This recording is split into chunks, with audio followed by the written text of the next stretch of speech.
Hello, everyone, and welcome to another episode of the Rouge Rugby podcast. I'm Stu Hardy, joined, as always, by Derek Brissett. Derek, we have just seen the Arrows complete their second bye week.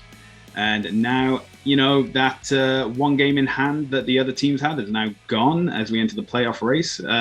Interesting results that happened this weekend. Any MLR games that piqued your interest? Yeah, I mean, obviously, the New York NOLA game was probably the most interesting as far as for the Arrows. I mean, LA did us a solid by beating Atlanta pretty handily, so that kind of keeps them in check. Nobody seems to be able to figure out how to stop New England as they rampage their way to the now. Man, it's even worse. The Arrows on a bye week, and then their cool MLR record falls. The longest winning streak during a season, so that's now New England at 8. But yeah, I think the New York NOLA game was definitely the most interesting. It was quite the entertaining game. I mean, New York got out to a pretty big lead. NOLA made a pretty good comeback attempt that I was kind of getting very excited about, but. And the end, 5 points victory or a bonus point victory, giving New York 5 points in the standings. And now, it's one of those things where now it's now very obvious kind of like where everything sits, right? So yeah, everybody in the East has now played at least 11 games. NOLA is the only team that's on 12. So it gives you a pretty good picture of kind of where everything is looking at the for the rest of the year. I mean, we obviously got, NOLA and Old Glory, maybe if not mathematically out, or probably out of it. But yeah, Toronto 30 points are now 7 points back of New York for the final playoff spot. And then you got Rugby ATL at 40, and then New England at the top of the table with 47. So pretty healthy gap between New England and the rest of the conference. And then you still need 2 wins on New York. So to kind of catch New York right now. So that's going to be an absolutely massive game next week. But before we kind of get into all that, Stu, like, did you enjoy your bye week at all? Did you obviously still watched a lot of MLR and stuff, so maybe not necessarily a full bye week for us, but I don't know. Did you enjoy your week? Get up to anything fun? Still no rugby references in Moon Knight. Disappointing. That was disappointing as well. I mean, that entire episode, I thought, it's so easy to put a rugby reference in this point or that point, but no spoilers from us, obviously. No, everyone's got to catch up. We could have, we won't, but There is a romantic comedy that features rugby very heavily at like the number 8th most watched show on Netflix right now in Canada. So at least there's some media with rugby jerseys doing well out there. Well, my weekend was pretty quiet, all things considered. We're kind of at this point where, we're in between. We're getting towards the end of the season, so trying to watch as many MLR games at the moment. It was also a week off from Formula One, so I wasn't waking up at the crack of dawn to watch qualifying or the race itself. But Miami seems to be the place to be next weekend. I mean, the Miami Grand Prix, the first time ever it's been held in Florida. And, it's their artificial marina. And by that, I mean, they've got real boats, but artificial water. What? I'll give you the artificial water. I'll give you the chance after the podcast to look at all the images, because otherwise we're just going to be spending an hour talking about the artificial water for the Miami Grand Prix. Anyway, we need to focus on rugby. No, I don't know. Well, yeah. Artificial water? Like what? No, you can't just skip past artificial water. You have to. Okay, I'll tell you what. I'll bring it up again at the end of the episode, and I'll explain what. All right. But for now, we're going to focus on the rugby. And even though the Arrows themselves weren't playing, the senior academy was. So, as we announced a few weeks ago, the Arrow Senior Academy had lined up 3 games for the spring season, and they'd already played 1 game against the New England Academy, and they were to play the first of 2 games against New York Foundry, which is Rugby New York's academy. And unfortunately for us is that this game was hosted by New York, so there wasn't a live stream available like there was for the New England game. There wasn't even a Twitter update of how the score was going or who scored when. All we have are the results and the try scorers. But if Toronto try scorers. Pardon? Just the Toronto try scorers. Oh yeah, I don't know how New York got their 19. Yeah, no one knows or cares how New York got their points. We're focusing on, like, there's not like beat around the bush. We are a Canadian focused podcast. Anyway, so the final score. No one's going to care who scores tries for New York next week either. No, absolutely not. So long as those are fewer tries than when Toronto scored. Yeah. However, the Academy team, the final scores were Arrows 47, New York Foundry 19. And the try scorers were Cole Brown, Jacob Ince, Sam Mace, Stephen Martinez, Paul Schroeder, David Scollin, and Marcello Wainwright. Now, fans of the Arrows may notice a few of those names before, especially Marcello Wainwright, Sam Mace, who's been doing really well. And he played in the Arrows Academy game against New England, so he obviously is going from strength to strength. But one name that definitely sticks out is Cole Brown. So all the way back at the start of the season on the injured list, Cole Brown was one of the scrum halves that was injured, and the first scrum half injured, and every other scrum half has now decided to follow in his footsteps, it appears.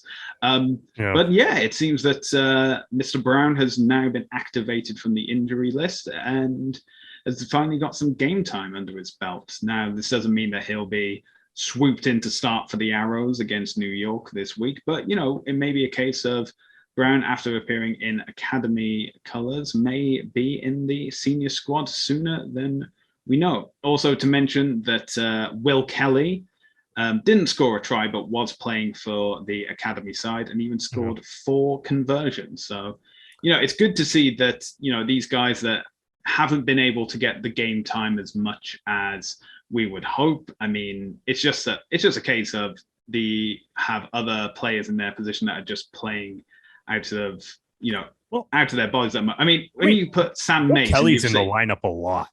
He is, but he's either comes in as like fullback or for like 20 minutes for the Arrows. He's coming in at the so playing a full game or we played a lot as much game time as you can is obviously a huge benefit. Yeah, I mean, obviously Kelly got a handful of starts before Malcolm was recovering from an injury at the start of the season.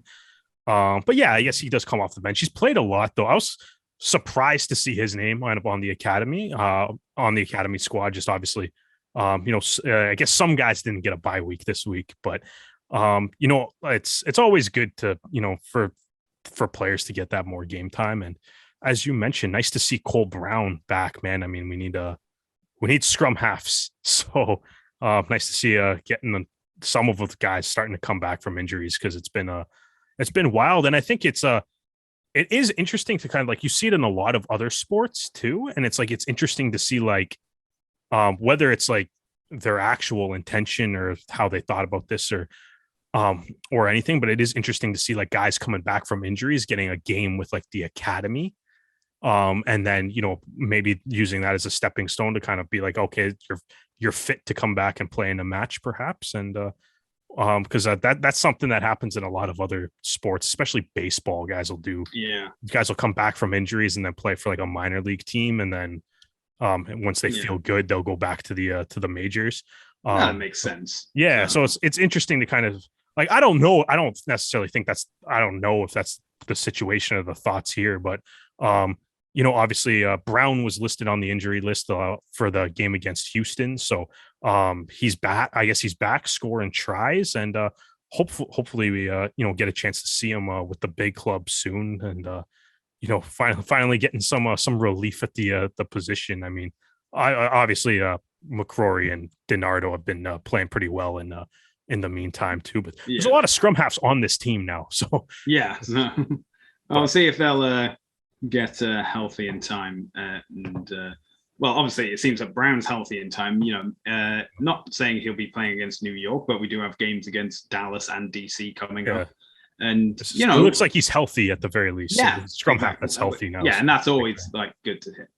And speaking of which, it was supposed to be that this coming weekend, this Sunday, it was meant to be a double header with the Arrows Academy versus New York Foundry in the return fixture, as well as the Arrows hosting Rugby New York. Unfortunately, that academy game has been postponed, but both academies are looking to reschedule for later this spring.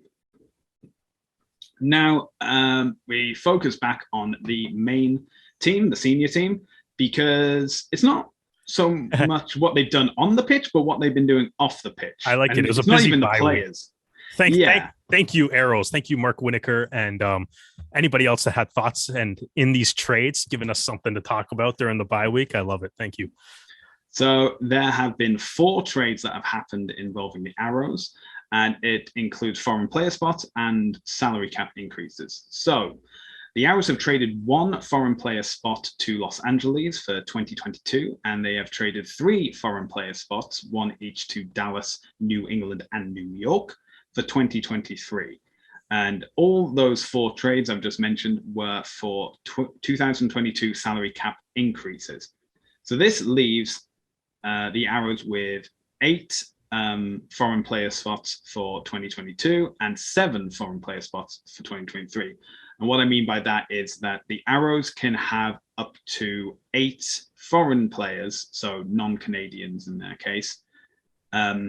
American. They can have Americans in the. They can have Americans. They don't have any Americans on the team, so, but they could. So for Toronto's case, or actually for any MLR team, it's a foreign player spot means a non-Canadian and a non-American. So they can have up to 8 foreign player spots. So they can have up to 8 foreign players in the match day 23 for the remainder of the 2022 season. And for next season in 2023, they will only be able to have 7 foreign players. At least as it stands right now, because you can obviously make more. You could obviously make more trades. Mm-hmm. Right, which could either bring down the number or bring it back up, depending on what they do. But then again, it also seems to be a case of if the Arrows are confident enough to be able to trade away 3 of their foreign player spots for 2023, and we know the Arrows have fantastic player retention, and like one of the highest player retention rates across any MLR team, it seems to be they're already turning their focus to who they want to have for next season. I don't know if that's it. And all, because like the thing is with that, it's like obviously if you're making trades for something that's going to happen in 2023, obviously there is a little bit of look to the future. So I do agree with that to you. I do agree with that as a certain point. Maybe they have an idea of what some of the international guys that are on the squad right now are planning on doing next year. But I like the thing is though with this is it's like I feel like this. To me, this seems like it's a trade for this season. Oh, like you're looking at a team that has like obviously the injury situation that we've basically have talked about every single episode of our podcast this year, because it's been wild. But the big thing that it's like they traded away 3 international slots for next season, 1 for this season. But in all 4 cases, what the Arrows are getting in return is salary cap considerations for this year. Yeah. Right. So, and now too, with what the MLR has updated on their trade wire page, which as Brian Ray pointed out, he believes it is the first time that the league has ever had this. But in following with a lot of other sports leagues across North America, they have a trade deadline this year. Trade and signing deadline is how it's worded, trade and signing deadline, which is a little bit different than some of the other sports. But saying a trade and signing deadline of May 9th, 2022, which at the point that we're recording is a week from now. If you're listening to this, it's 5 or less days from now, I guess, depending on when you are listening. But so that kind of tells me it's like if you're making trade for salary cap increase this year, they got like 1 week to do something with it. Yeah. Right. So I'm really curious to see what that is. And I mean, obviously, like I'm sure I'm sure every team in the league kind of thinks about like the future and what's going to happen next year and what the roster may look like. But I mean, Stu, as you were kind of talking about a little bit before, it's like the Arrows don't have that many. They're very proudly a very Canadian heavy team. Yes. Right. So it's like there's not a ton of international players on the team. Yeah.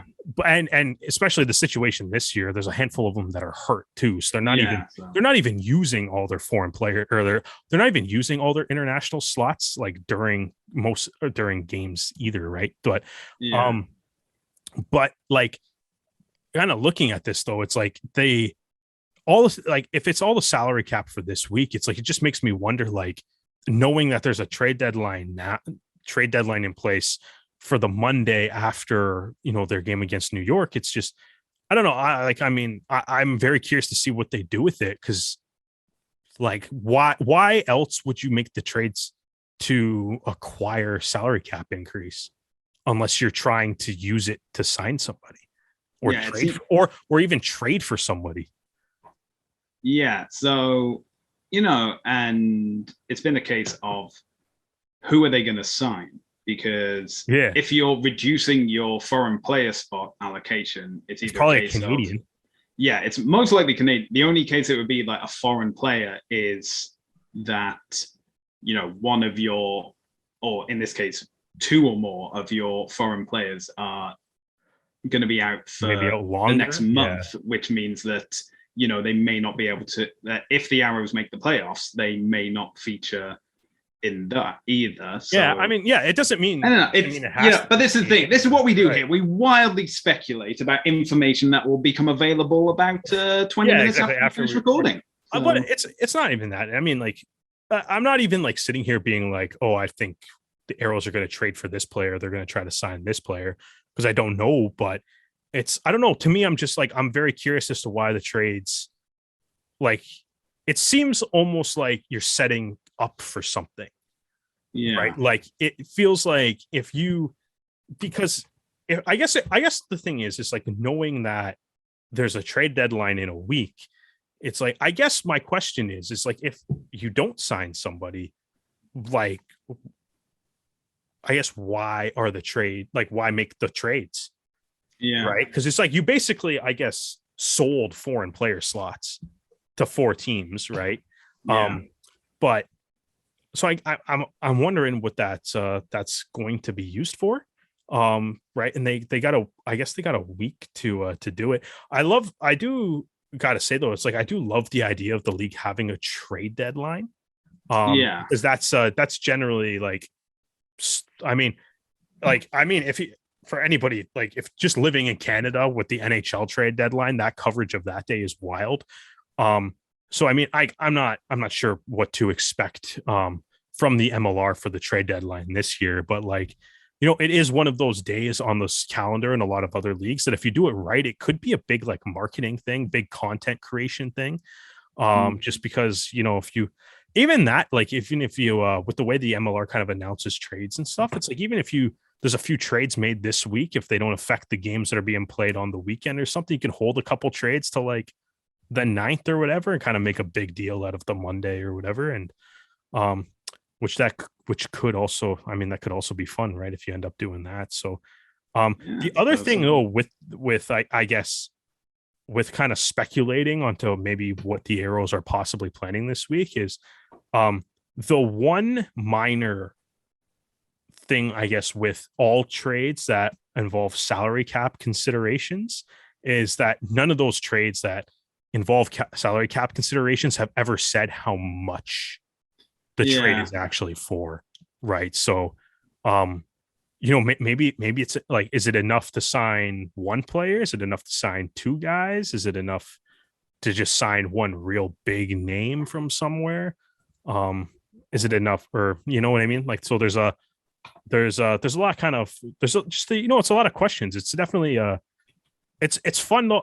Trades are fun. It's an exciting time, but it kind of just feels like the Arrows are setting something up for that. Hopefully we'll find out later this week, or maybe Tuesday, in which you already know, and you're just like, haha, the people listening are just like laughing at us for not knowing what this trade is right now. Dramatic irony. Yeah. Okay. So here's a quick question: if the Arrows are going to sign a Canadian player, Ooh. who would you want them to sign? Let's say that the Like, salary cap increase allows them to buy them out of their current contract if they're already playing for another team.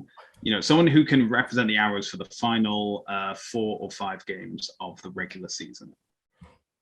ooh, that is a good question. Are we assuming it's Canadian? Yeah, let's just say Canadian. Let's just. Man, I don't know, because it's like I'm just thinking of all the guys I'm thinking of already like under contract and stuff, I guess. Well, that's what I'm saying. Is in like the money that the Arrows have generated has been enough to buy them out of their contract. I don't know. I guess Priscilla would be cool. Do we still need scrum halves? But I mean, yeah, like I have no idea if what's gonna happen. I'm just trying to think who's anybody like announced like any like little retirements or something. Or? And so this, like we're saying, I'm doing a completely hypothetical. Yeah. If they're playing in France or in the UK or in like Super Rugby, you have the money that the Arrows have generated has said, hey, play for us for 4 weeks. I'm just trying to think. Who would you want? Well, this is the thing. So again, this is not a blight on any player that currently is with the Arrows. I'm just noticing that, Kyle Bailey got injured in the game against New Orleans, I think. Yeah. And, a tall lock, you need to have a tall lock able to grab the ball and stuff. And, Mike Shepherd can only do so much. I mean, he needs to have, he needs to be able to have one game where he can come off the bench and make a difference. You need to have someone who can get in a starter. So let's say find a guy, we can break him from his contract, get him over, and just for 4 weeks, just to say, you know what, I get Evan Olmsted. Get him over. That's there you go. That's a good one. I mean, like Olmsted, Ardron, Paris, all guys playing over in Europe, right? Like that would all be, I guess that like all of those would be nice. But yeah, I don't know. It's like breaking guys out of a contract in a league where they probably make more money is that's going to be a tough. Might be hypothetical, man. It's just a bit of fun. Come on. I mean, if you want hypothetical, just a little bit of fun. Give me. Let's sign. You want a lock? Let's sign a Toje. Or let's do that. Let's sign a. Get who else do we want over here? Let's do that. Yeah, let's go with some big guns. All right, fair enough. Okay, again, if this is after the episodes come out, enjoy your 4 weeks in Toronto, Mauro, and we'll have you back in time for the summer tour. Cipriani recently retired. He hasn't retired. He just said he's leaving Bath. Said he's leaving. Yeah, but he's not said where he's going to next. So he may be coming across the pond. Yeah, different country, so it won't be in England. Across the pond, who knows? Someone who definitely won't be available for selection is a former Arrow who has announced their retirement from all forms of rugby, and that is Joaquin Tucolet, who made the announcement last week that he is retiring. He retired from the amateur club that he first played rugby with, so and he had retired from international duty back in 2020, and that was when he decided to come and join the Arrows. And while it was originally stated that Tucolet was doing a multi-year deal, I think it was just a case of that his body wasn't able to carry on at the professional level, which is unfortunate. But, we have, some great memories of Tucolet scoring tries in blue and white, whether that be for Argentina or for the Arrows. So, Joaquin, I know you're a big fan of the show and you message us all the time. Just want to say thank you for everything you've done for the Arrows, and we wish you all the best in retirement and to the next part of your life. All right, so we've talked about the Arrows, even though they haven't been playing this week. So let's talk about the other games in the MLR that did happen. So first up, we had the rematch of the 2021 final, Atlanta versus LA. And, Atlanta were hoping it would go the same way as when they last hosted. LA was hoping it would go the same way as the final. And it actually seemed to be a mixture of both. But, LA just came out in the first half and, were more energized, more focused, clearer plan that they had. I say clearer plan. They also had two players starting with, number 19 and number 21 were starting instead of the pre-assigned lock and fly half. So, some 4D chess there going on from LA. Clearly it was working. LA were able to score all their points of the game in the first half. And even though Captain Canuck, Matt Heaton, was able to get over for the first half in Atlanta, ATL were able to score 2 more tries in the second half to bring their total up. And they were, in the final stretch of that game, were trying to get that 4th try to get a losing bonus point. However, LA were able to turn the ball over to secure another win against Atlanta. The final score, Atlanta 19, LA 31. Yeah, man. Like we said a couple of weeks ago, sometimes the best defense is just a massive lead. And LA, Atlanta, didn't really have the greatest start. LA had a massive, 31-5 at halftime, you just said, yeah, right? Monstrous lead and huge. And, and I've got to say, what's his name? Tom Mitchell's try from the line out. It was a line out, inside pass.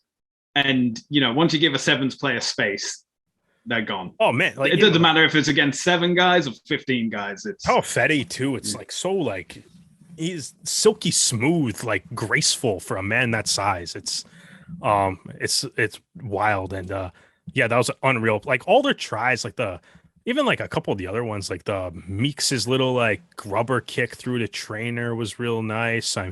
That the first try that they had too, where it's Ryberg finishing in the corner.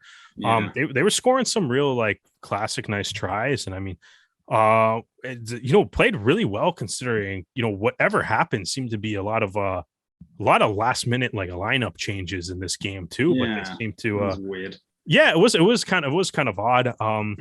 Right, especially with the fact that Burton and Thomas still played in the game after too, right? They just had them on the bench. Yeah, they just had them on the bench. Yeah, that was no explanation whatsoever. Just it is what it is. But it was wild. That was kind of wild. But Goddard played pretty well at fly half too, and it's crazy to kind of think it's this team itself has also dealt with a lot of injuries, and they're still missing a lot of big guns too. They still haven't had DTH or Gitto play a game, right? Yeah. To the point where it's it's kind of crazy too, because it's they've had so many fly halves get hurt this year, and it's they get Burton back, but then they have Goddard play fly half for the whole game. Well, it's either hurt or banned. And speaking of bans, it was something that LA suffered from this game was ill discipline. Gurmashais, that's can't well, do that, bro. Well, Gurmashais first of all gave a dive so magnificent it could be considered for the Olympics, and then elbowing a player behind you on the ground. As in I saw him protest, and I'm you can't really protest that. It's pretty clear, isn't it? But obviously it Houston got a lot of red cards from the last Arrows game that got handed out after we recorded, so we didn't really talk about them. But it was announced today that Gurmashais has got a 3-match ban from that red card, so he won't be making an appearance until the game against Utah, I believe. Great. Yeah, Utah. Everybody comes back against Utah. It's wild. But the other great thing from this game was that Den Holt tackle on Torres as he was going to ground the ball.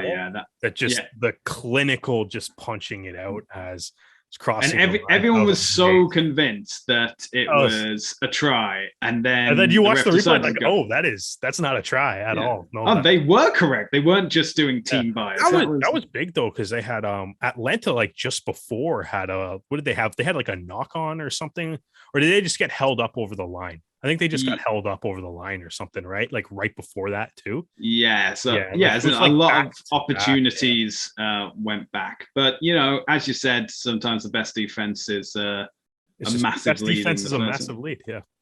So well done to LA there, and it seems like the Gill teams are trying to secure the hosting duties in the West, and they seem to be on the right track for that.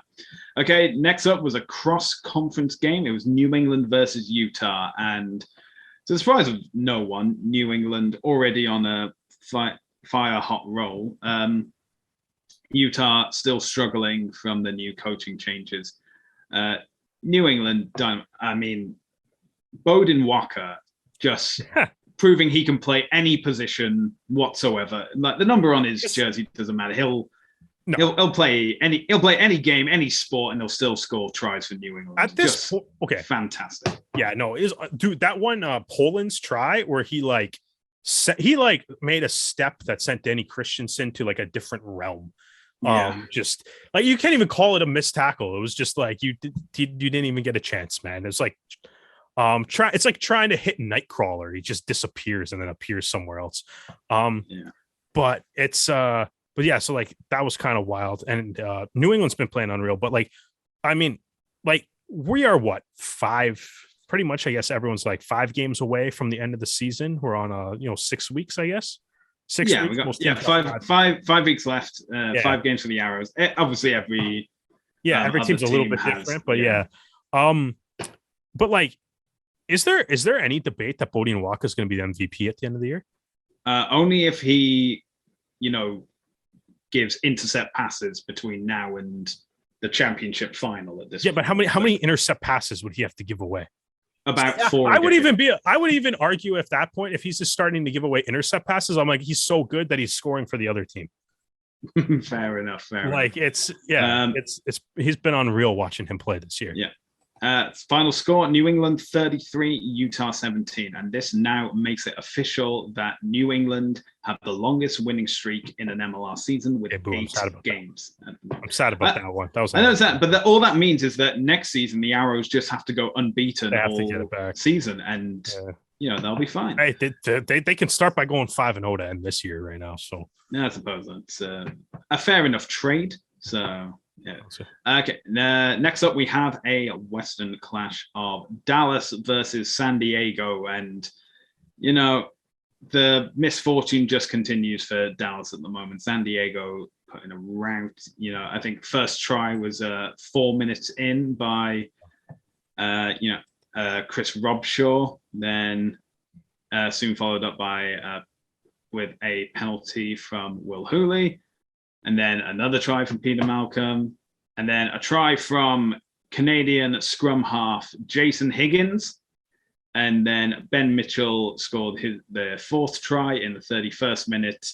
So bonus point, and you still have 50 minutes of the match to go. I mean, JP Aguirre, recently signed for the Dallas Jackals, able to get a try in the 23rd minute, but it just seems to be like a similar case of bad luck follows Dallas, but also indiscipline as well. I mean, they had 3 separate yellow cards in this game. Now, to be fair, San Diego also got a yellow card as well in the 20th minute. But Herman Angenbag in the 15th minute, Asa Carter in the 75th, and Tommy Madaris in the 78th minute. And then Chris Bauman scored the easiest try I think I've ever seen from an overthrown lineout. And it was, so it's Dallas's lineout in their own 22, and they overthrow it. And I'm like, oh, come on, guys. I mean, there's only so much. There's only so much that my empathy well has at the moment. But if you're doing stuff like that, I mean, come on, guys. Yeah, I mean, Dallas has just obviously been struggling a lot this year, and for some of it too, for some reasons outside of their control too, like who can predict half your team is going to fall off a walkway, right? Like, it's obviously, it's been a tough year, man. I mean, they got they're 0-12 now, so they have four more cracks at getting their first win. of the year. And I mean, like, hopefully they can do it, just because it would be nice to see it happen. Nice to see like the fans still kind of coming out and supporting. And they rock some cool like city jerseys this week. So I mean, it seems like hopefully they got some good stuff going on, like off the pitch or whatever, within the Dallas community there. And yeah, it's tough, man. It's a tough first season in the league for sure. And on the other side of the ball, though, shout out to Mike Smith rocking the vice captaincy for this game. For the first time. Him and Mike Smith, Ma Nanu, what a captain combination there in San Diego. And and he played, man, he's been so good this year. Well, of course, that's why he's vice captain. Yeah, no, exactly. That's what we got to do. Like one off season episode should just be like a deep dive on like Mike Smith highlights from this entire season. We'll like break it down like a Marvel movie review or something.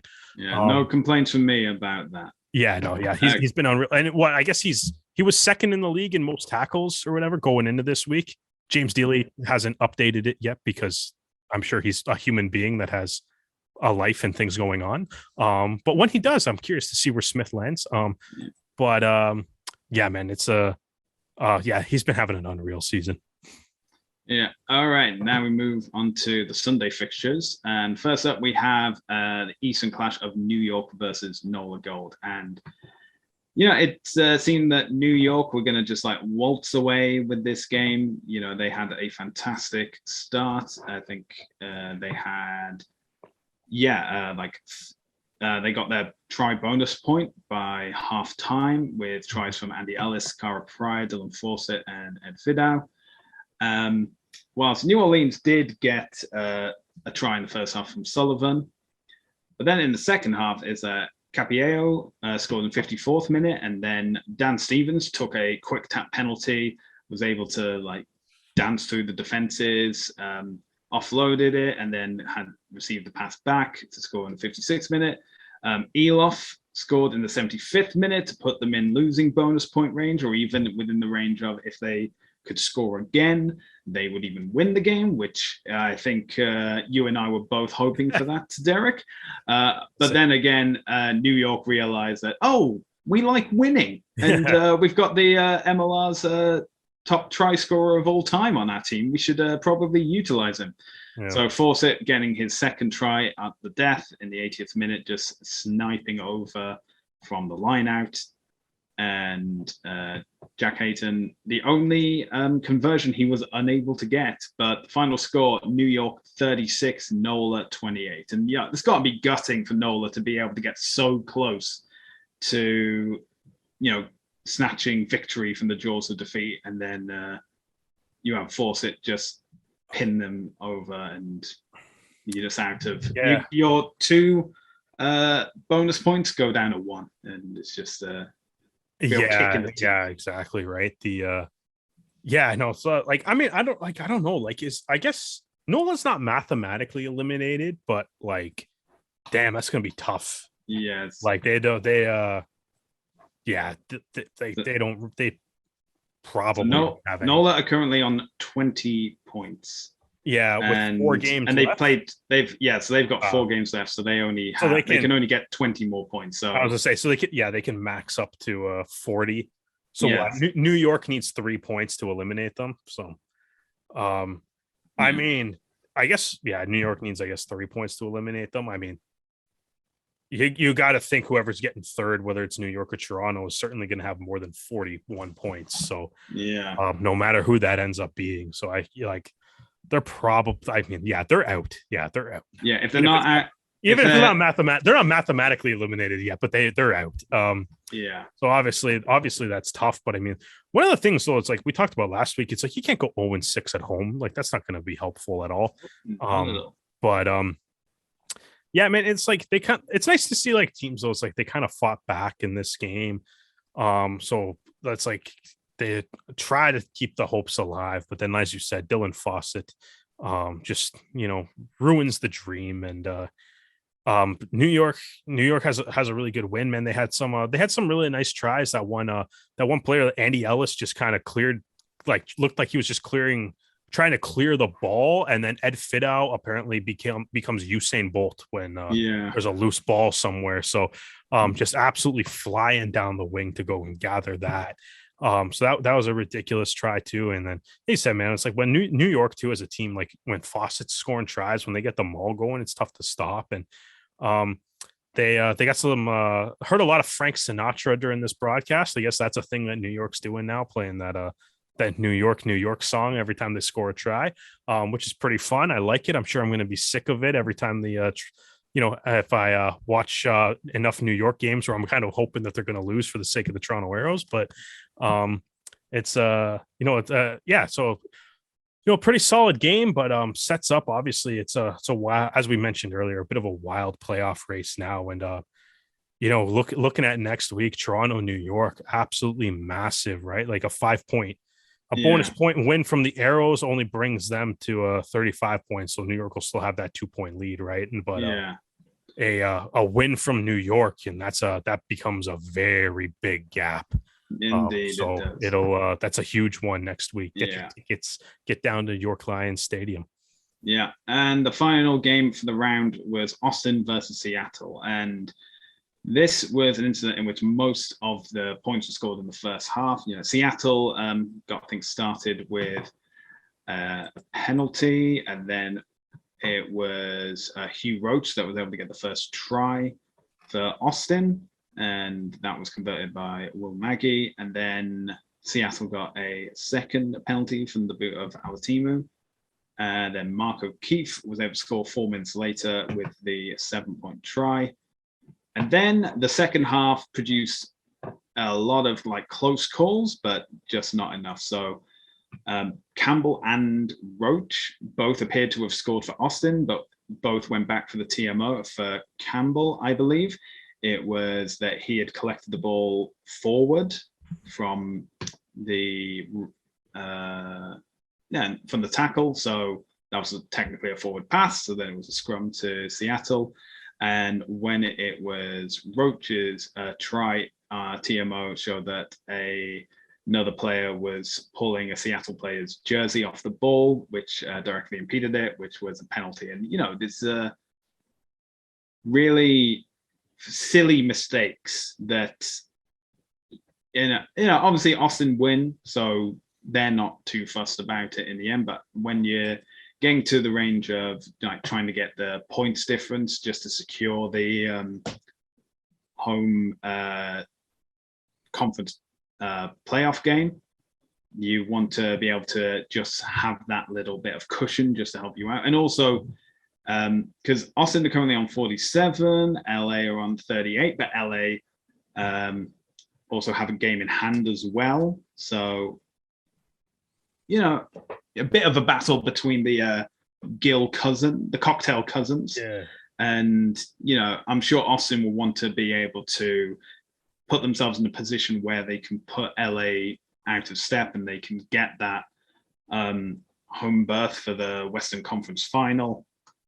And silly mistakes like that, I mean, you don't want to become victim to them. You don't want that to be what decides whether you win or lose a game in this instance. But you can't fault excellent defensive efforts by both sides. I mean, Seattle did concede a penalty within kicking range in the second half to give the only point of that half away. But fantastic defensive work from both teams as well. But as you said, the best defense is a strong lead, and when you're leading 14-6 at halftime, that's not even that big of a lead. They played good. Not even that big of a lead, but even a converted try would still have the defense. They played. So final score: Austin 17, Seattle 6. Yeah, and obviously big implications for Seattle too, because that is a wild playoff race that they have in the Western Conference, right? Seattle are currently 4th. They are 2 points behind San Diego. But only 7 points behind LA for second too, and then Houston's right with them at 31 points. But Houston's got a game in hand. They've only played. They only have 11 games so far. To Seattle, and Seattle's 12. LA also sitting at 38 has a game in hand on Austin, San Diego, and Seattle. So if they make that up, that'll make even even the race for first very interesting. And then you got poor Utah and Dallas. Probably have no chance at this. Yeah, But I think Utah are Utah has maybe 2 wins. games away from being mathematically eliminated. Yeah, But that's another Utah, much like NOLA, is not mathematically eliminated, but they have no chance. Yeah, it's basically they have 5 games left, so 25 points, which will put them at 40. If LA win their next game, or even get a losing bonus point, a try bonus point, that puts them out of the place for second place. And then obviously you have 3 teams that are battling for third at the moment. And that's going to be wild. I mean, if 2 teams get a bonus point win twice, then game over. I was gonna say, even Austin's probably not completely safe yet. I mean, oh no, I think you have a bad run to end the year, and that could be problematic. So I mean, it's pretty tight. I mean,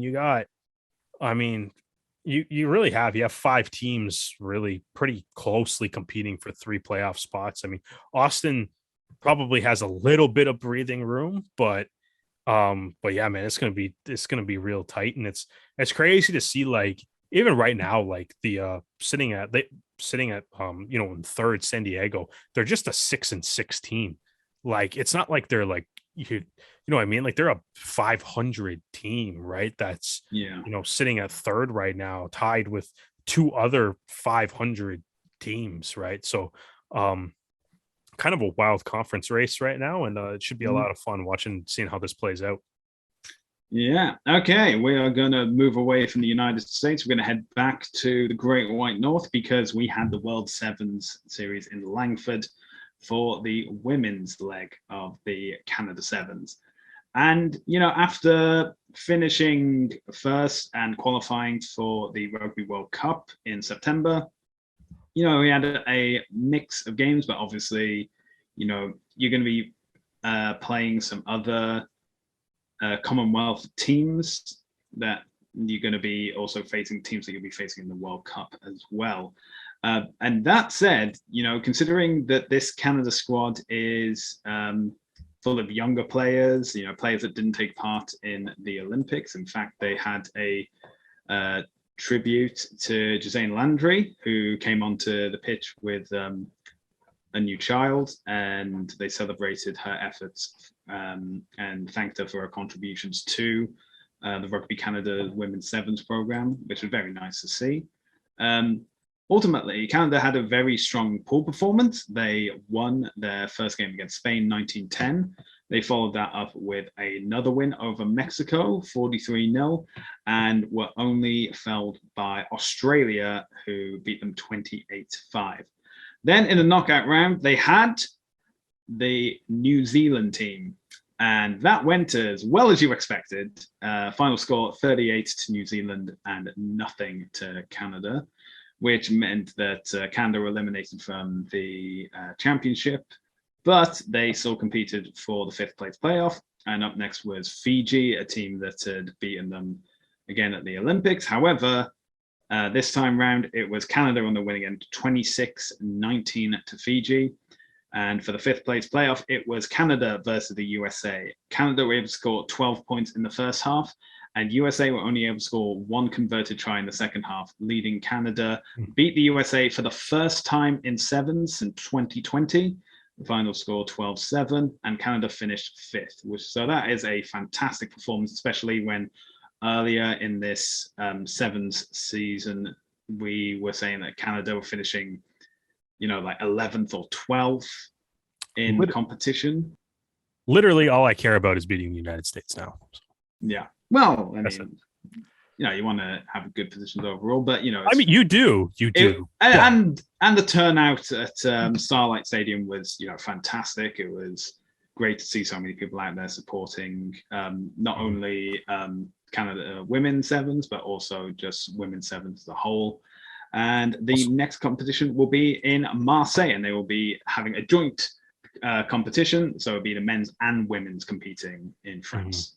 Got to mention Portia Woodman hitting 200 tries as well. Yeah, the first woman in absolute legend World Sevens to complete that. So congratulations, for a fantastic record. We're going to keep it on Vancouver Island because a big announcement happened last week as well. And after we recorded and before we released, our favorite time. Of course. Or, that's when all the good news comes out. We just, we're used to it. We're so ahead of ourselves that we get the information before the news has even come out. So, well, if it is before the news even comes out, then we would have it in the podcast before it comes out, but we don't.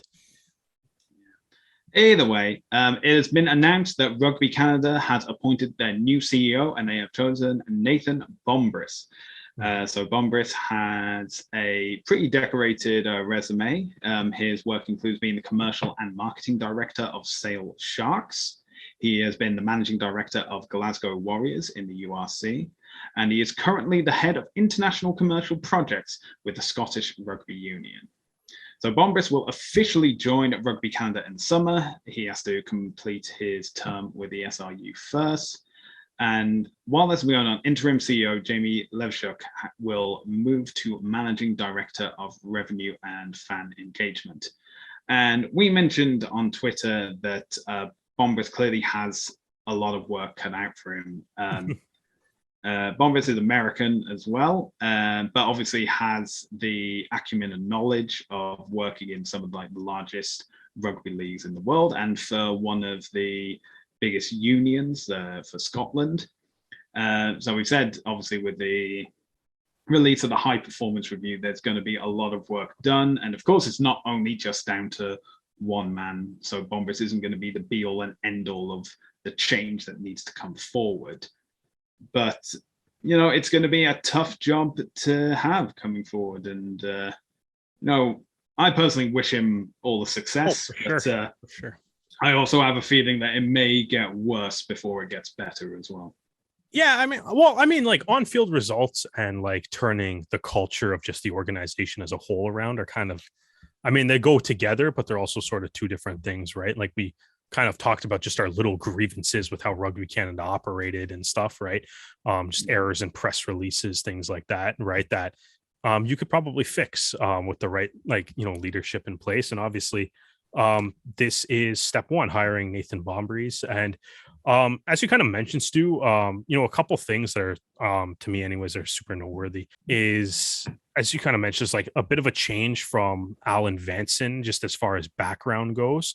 Bombris, as you mentioned, worked for, commercial, as you mentioned, Stu, worked for the Sharks, worked for the Warriors, worked for currently for the Scottish Rugby Union. He's got a couple other rugby credits if you go through his like LinkedIn too, some stuff in like the Pro 12 for like the precursors to the United Rugby Championship, the Pro 10, 12, 14, whatever numbers they got up to during his tenure there. So it's nice, a bit of a change, because like Alan Vanson was kind of more of just like a generic sports administrative kind of guy, whereas Bombris is obviously clearly like a rugby focused individual, right? Who, he has there's an article up by Neil Davidson that's on TSN, kind of talking about how with the Glasgow Warriors, it's like he had a little bit of a hand in like obviously the business side of the organization, but also the rugby side too, which, going into operating like a national union is going to be very key. You mentioned that he's American, which is just kind of funny, I guess. Yeah.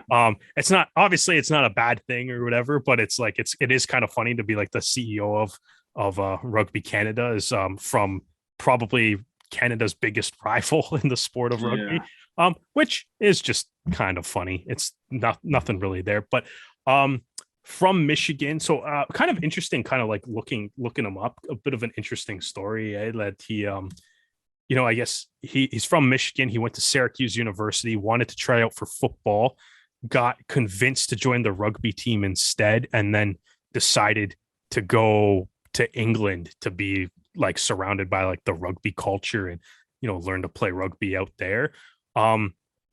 He even in the article, it's kind of funny. And like, it's one of those things that, how like we always kind of casually talk about when like there's player signings and stuff. And it's like, people always kind of seem to like, when they find people they like, they kind of seem to like bring them around to like organizations and stuff, right? And there's always seems to be some connections whenever Yeah. there's new hires. So he kind of jokes around that he thinks while he was with the Glasgow Warriors, they probably signed more Canadian players than everybody up until the Toronto Arrows showed up. That's kind of what he kind of jokes about in the until there was the Arrows, the Glasgow Warriors probably signed more Canadians than anybody while he was there running the team. Also kind of interesting while he was with, so that's obviously like DTH, Braid, and Sears Duru too, but also like while he was with the Sharks, one of the coaches for the Sharks was Kingsley Jones too, so I guess there's a bit of a connection there for that. Interesting. So it is kind of interesting to kind of see that. So obviously it seems like he has I guess some familiarity with at least individuals that are a part of Rugby Canada, whether that's players or as through Kingsley Jones as the coach, right? So obviously some familiarity with the certain individuals that would be involved with Rugby Canada, so that's probably beneficial. Also like maybe too, like the fact obviously having this rugby experience at with like the Scottish Rugby Union or working for the Warriors or the Sharks or anywhere else that he has been, right? It's like it's top level, like elite tier 1 rugby experience from that business side too. So, hopefully that's going to translate very well to being the CEO of Rugby Canada. The one thing that I thought was very interestingly noteworthy from the TSN article by Neil Davidson is at the kind of the end, it gets into a tiny little bit about, I guess, his personal life, saying that he's married with 2 children, but he says he is yet to settle on where he will be based in Canada, which I find very interesting. So Davidson then quotes Bombreeze and saying, "It seems to be a question a lot of people ask, but it seems to be it's always the wrong answer no matter what it is." Yeah. And then Davidson kind of continues with his thoughts on that quote, I guess, saying he's clearly aware of the past tug of war between Toronto and Vancouver Island when it comes to Rugby Canada's HQ, which I think is a very interesting thing for Davidson to bring up in this article, just because as we mentioned a few weeks back when we were talking about the high performance review, one of the points on the high performance review was that the CEO not being in Langford caused problems.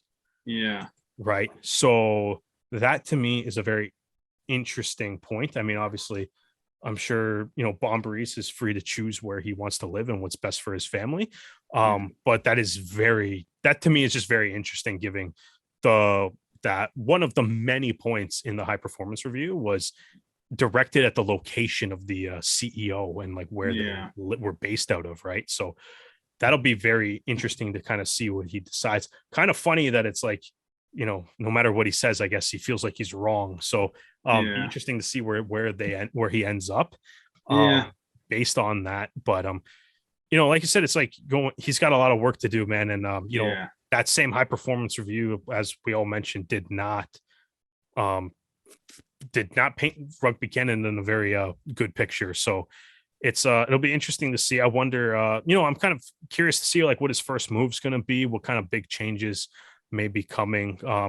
I would imagine there's going to be more personnel changes and stuff too at some point. Well, it'll probably be tough to change the culture if the same people are all still around. That does make sense. So it's just, like I said, I have a feeling it's going to get worse before it gets better, but here's hoping that it gets better much sooner than we anticipate.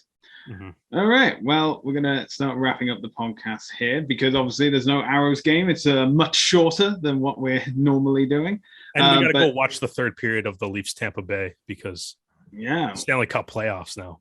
Of course, 4-0 right now apparently. Okay, so if you want to watch rugby this weekend, this is the place where you can do it. The Champions and Challenge Cup are in their quarterfinals, and you can get a weekend pass on epcrugby.tv. If you want to watch Super Rugby Pacific, you can find that on TSN. If you would like to watch Japan League One or all the non-Arrows MLR games this weekend, you can find them on the Rugby Network. And if you are looking for the Arrows game and you're not in the GTA and you can't get a ticket, then you can watch that this Sunday, 12 p.m. Eastern Time on TSN. Okay, and now we have come to our predictions for round 14. We have 6 games coming up, and it starts with New England versus DC. Derek, I'm going to say that New England go on a 9-match winning run. I am picking New England. Ooh, what jerseys are DC wearing? I'm going to say, because they're not at home, it's not going to be the Blossom. See, I don't know. And then I saw that they're also auctioning those jerseys off. So that's kind of tough too. If they wear the flag jersey, New England, if they wear the cherry blossom one, DC, you should probably hold on to those for the rest of the year. But seeing as they're auctioning them off, I feel like they're not wearing them. So I'll go with New England. Okay. Next up, we have Utah hosting ATL. So this will be at Zions Bank Stadium. Derek, who do you have?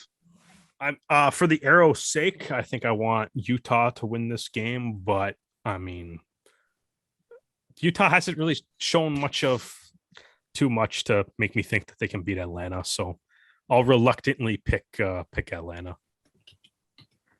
That's fair. Yeah, ever since those coaching changes were made, there's just not been enough for me to see that Utah are actually going on an upward trajectory. That I don't think they've won a game since that time anyway. So yeah, my choice would be going for Atlanta as well, much to the chagrin of Arrow support everywhere.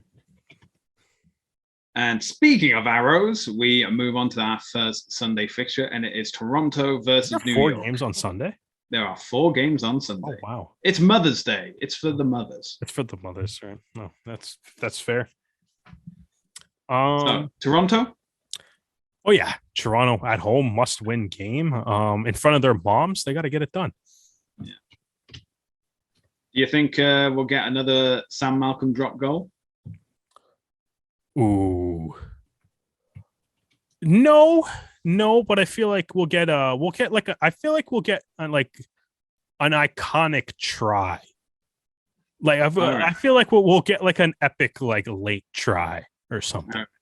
Yeah. All right. Yeah, we won't need the drop goal because we're already winning by so many points that. No.